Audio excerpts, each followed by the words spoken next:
Dr. Richard Besser joining us on how to talk to your kids about this tragedy. And Rich, what do we say? How do you explain it to them? You know, it's a real challenging thing to do. You don't have to have been in Aurora in that movie theater to have been traumatized today by what you're seeing, what you're hearing. Mm-hmm. And you have kids, and every child is different.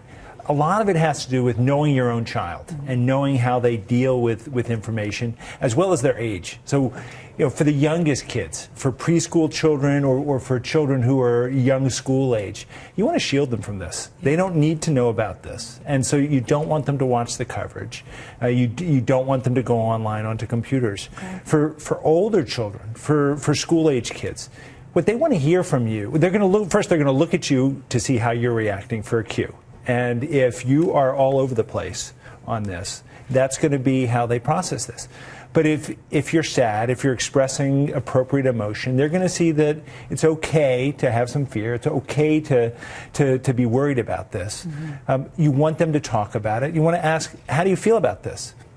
And then it's so important to support their feelings. If your child says, I'm really scared, the worst thing you can do is say, well, there's no need to be scared. Right. It's like, you're scared, but here's what I'm doing as your mom. Here's what I'm doing as your dad to keep you safe. Yeah, my job is to keep you safe, and I can tell you that it is safe, and we're going to keep you safe, and they got the bad guy.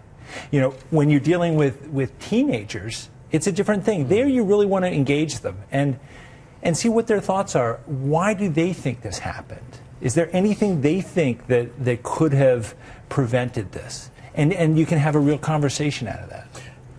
I'm getting a lot of tweets, even just now in the commercial break.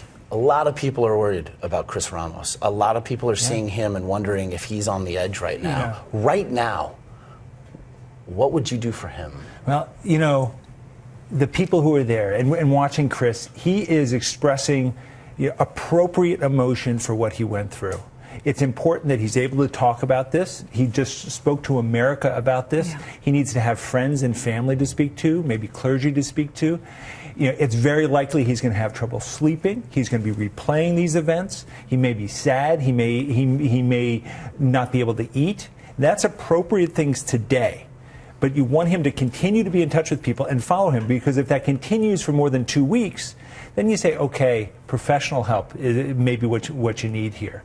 These people went through incredible trauma, and you know, fewer than half of people who experience this will have post-traumatic stress, but giving them the support right now can reduce that, can bring that way down. And it's affecting all of us. It's affecting us as a country. It is. You know, everyone who's seeing this is wondering, is it safe? You know, what's going on? And this is rare. More than 1 billion people go to the movies every year, and this does not happen. And so it has to be put into perspective.